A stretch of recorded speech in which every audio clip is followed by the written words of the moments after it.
Jungle.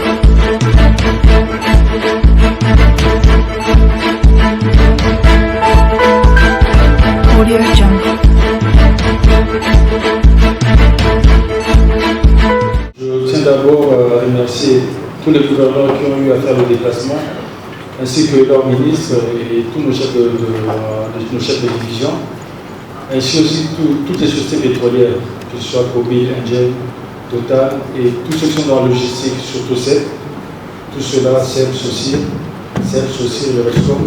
Je tiens d'abord à tous vous remercier, sans oublier à ce temps bien sûr, je tiens à tous vous remercier par rapport à votre participation ici, parce que je pense que ce que nous avons fait pendant ces 2 jours, on a fait quelque chose pour le pays, pour notre peuple, pour nous les Congolais. Parce que nous savons tous que ce qui se passe depuis un temps au niveau du Grand Kassai et au niveau du Grand Équateur est juste anormal. Comment imaginez-vous une province comme le Sankour, on n'a même pas une station? On ne parle même pas de 2, on parle d'une station. Même pas une pompe, même pas. C'est anormal. Mais je pense que le secteur doit évoluer, nous devons changer beaucoup de choses. Nous avons eu hier, en discutant, il y a un opérateur Camol qui s'est manifesté pour dire qu'il était prêt même à mettre 2 ou 3 stations mobiles rapidement pour le Sankour. Et je pense que c'est à encourager.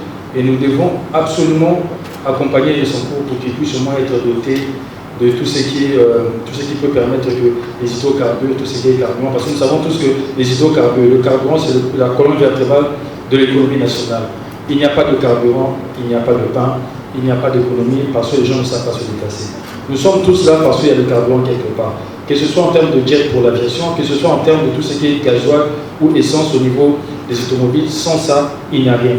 Sans ça, les denrées alimentaires ne quittent pas le Congo central pour Kinshasa ou ne quittent pas Mbandaka pour Kinshasa parce que même les bateaux ne pourront pas tourner. Alors je pense que le Grand Équateur et le Grand Kassai, nous devons leur doter de la facilité que nous avons ici à Kinshasa. Et après la lecture qu'a eu à faire le conseiller Aval sur la tenue des travaux qui ont eu lieu depuis hier aujourd'hui, je pense qu'on peut réellement changer les choses. Je pense que dans les jours à venir, le temps d'harmoniser par rapport à tout ce qui a été lu, le temps d'harmoniser et d'avoir une feuille de route que je vais présenter au gouvernement pour pouvoir demander tout ce qui a été demandé ici et que nous puissions mettre en place et en pratique, je pense réellement qu'on peut changer les choses. Je vous remercie tous parce que déjà, s'il faut voir l'heure à laquelle on va se séparer ici, c'est qu'il y a une certaine volonté. Et surtout, quand je vois les gouverneurs, parce que ce sont les présidents de nos provinces, quand je les vois déterminés, être là jusqu'au très tard, c'est qu'il y a cette volonté-là. Je remercie et je demande encore à celle, je sais qu'on le demande beaucoup, ce n'est pas facile, mais on va encore continuer à demander parce que nous voulons réellement que les choses puissent changer. Nous voulons pouvoir avoir des unités de stockage dignes de ce nom.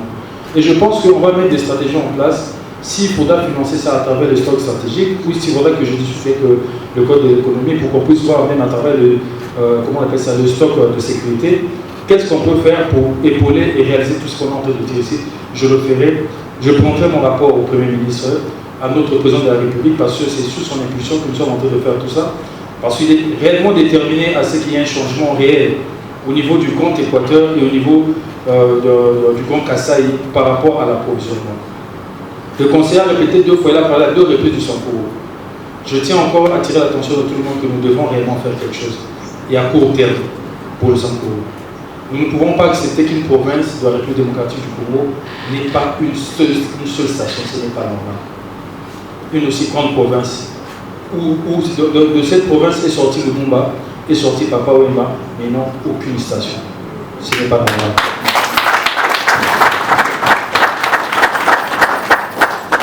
J'interpelle et j'appelle, que ce soit l'opérateur Camol, que ce soit le Rescom, à travers l'État, je les appelle tous à pouvoir réellement se concentrer et de voir qu'est-ce que nous pouvons faire à court terme pour le cas du Sankour. Il faut que les choses puissent réellement changer. Et pour le reste, je pense que tout a été dit et nous avons l'obligation de pouvoir mettre ça en pratique.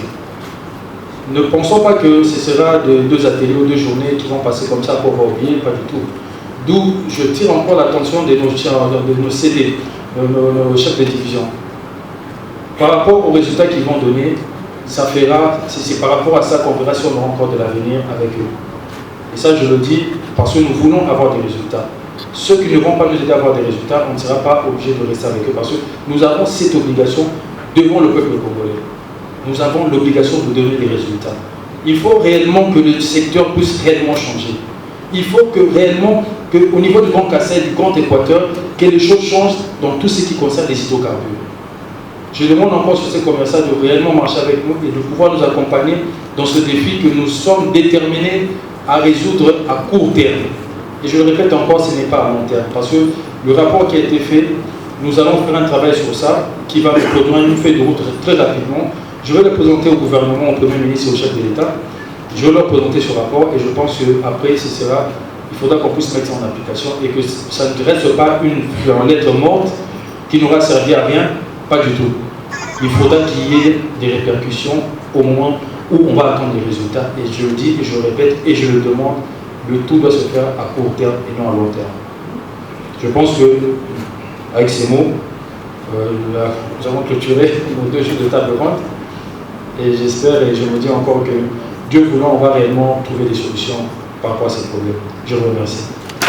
Merci. Hydrocarbures, Excellence, Messieurs les gouverneurs, très chers collègues, Excellence, Messieurs les gouverneurs, les ministres provinciaux, Messieurs les chefs de division, distingués invités à vos titres et qualités respectifs.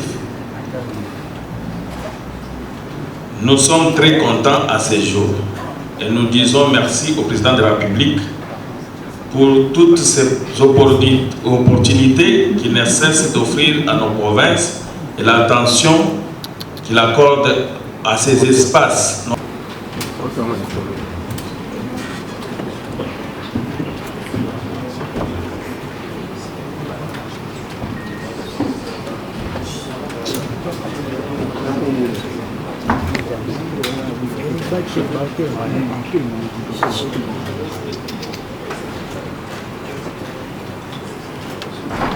Vos applaudissements, s'il vous plaît.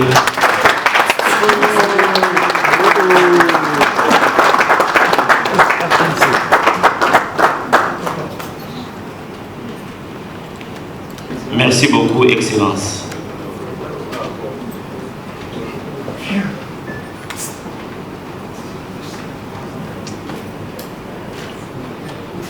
Merci.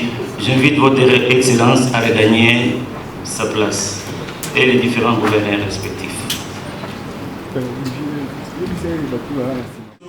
Les hydrocarbures et ces 2 grands espaces. C'est tout. Les ateliers se rapportant sur les états des lieux de chaque province, de besoins prioritaires en infrastructures de stockage et de distribution, ainsi que ceux de voies de communication, consommation, en passant par l'organisation des marchés respectifs. Ainsi, cette photographie de la situation a conduit à l'élaboration du projet de feuille de route qui va suivre sur base des données qu'on a recueillies. Cette feuille de route sera élaborée par vos experts pour proposer et soulager le besoin en produits pétroliers et compatriotes du Grand Équateur et du Grand Kassai en vue d'un développement intégral des 10 espaces. De façon sommaire, les recommandations communes à toutes les provinces adoptées par les participants se résument comme suit. Pour le Grand Équateur, 1. Première recommandation, implantation d'une station-service par territoire.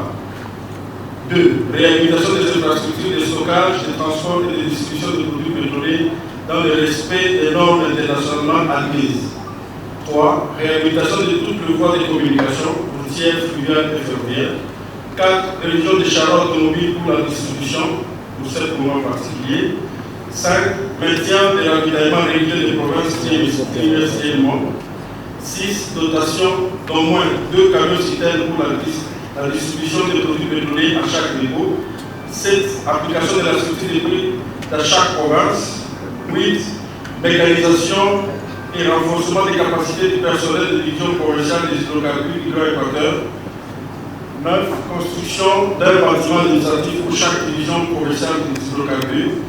10. Dotation de chaque division provinciale des hydrocarbures d'au moins un matériel de locomotion. 11. Paiement des manques à gagner antérieurs de sociétés commerciales en vue de permettre aux marketeurs de renouveler leur stock. 12. Application de l'unité des prix comme solution idéale. 13. Respect des normes internationales de mise dans le transport des produits pétroliers. 14. Strict respect des normes de sécurité dans le transport, le stockage et la manipulation des produits pétroliers pour garantir la sécurité des personnes et de leurs biens. 15. Étendre le programme de marquage monétaire des produits pétroliers en vue de garantir leur intégrité et maximiser les recettes fiscales. 16. La dotation des camions anti-incendie. 17. Enfin, pour le 11 octobre 2022 à l'hôtel Sultan. Excellence, Monsieur le ministre des les travaux que votre Excellence a convoqués pour examiner la problématique sur l'approvisionnement des programmes de Grand Kassai et Grand Équateur connaissent son dénouement ces jours. Sans attendre, une fois après cette étape, intervient et les autres participants, l'étude est présidée à nouveau également en produits pétroliers au titre de qualité respective, mesdames et messieurs. Les hydrocarbures, monsieur le secrétaire général aux hydrocarbures, merci de les places. Je suis administrateur de sociétés pétrolières indépendantes.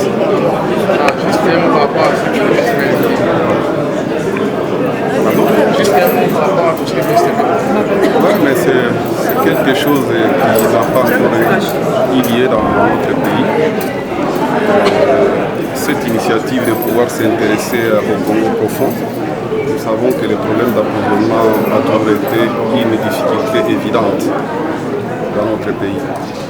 Et surtout par rapport aux provinces qui ont été ciblées, ce sont des provinces qui ont été souvent enclavées par rapport aux approvisionnements des produits pétroliers. Et nous espérons qu'avec les résolutions qui ont été prises dans ces jours, il y aura des changements réels dans ces provinces, nous croyons.